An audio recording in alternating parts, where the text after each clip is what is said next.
do?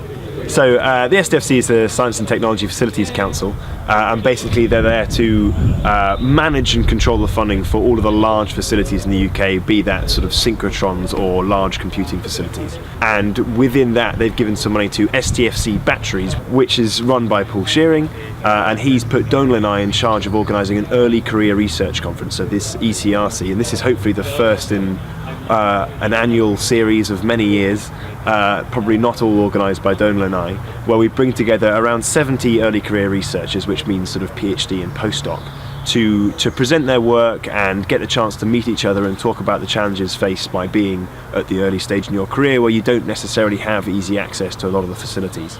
This is the first early career researchers conference, hopefully not the last.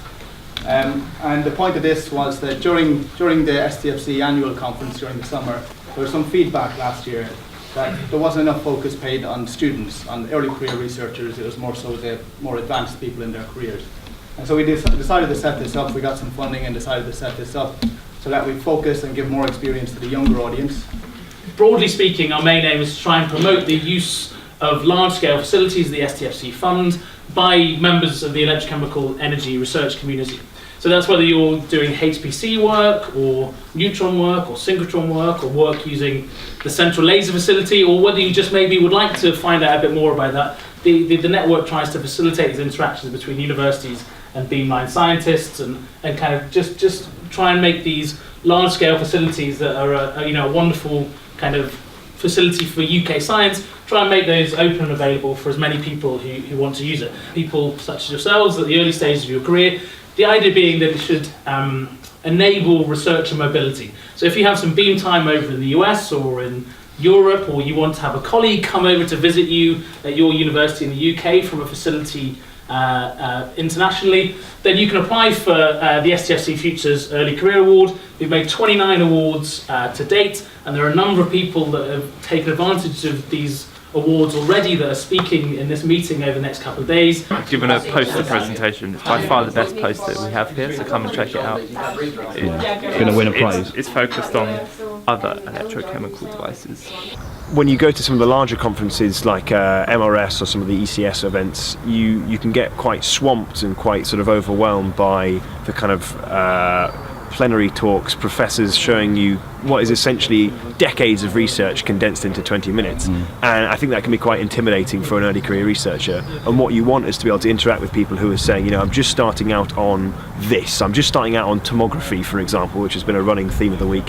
And I've got a lot of what might be quite basic questions, but you're in an environment where it's absolutely fine to ask, and it's a very kind of friendly and positive environment. And so now the load is up, and it will increase to 3 kilowatts immediately in a few minutes. Because this one is just, I think, full power. And it will draw the hydrogen. Well, we actually wanted to keep it.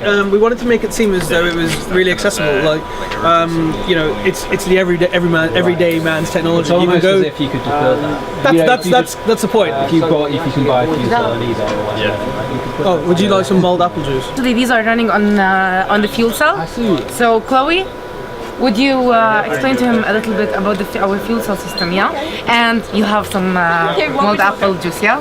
And the battery is storing the power, and then that's being converted in the inverter into mains power outside. So it's just like plugging your phone into the wall. You can plug it straight into. We've got 4 sockets there.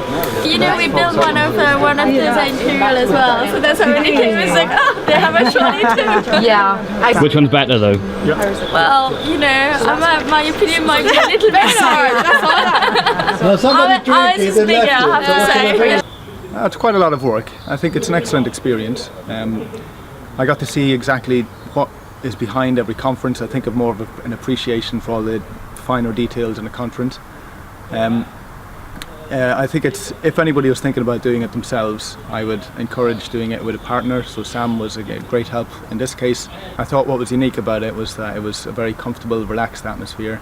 I could tell just from during the breaks there was always a murmur of discussion, and when I went outside and walked around there was groups of people always engaging in discussion over dinner, so that was a very positive sign.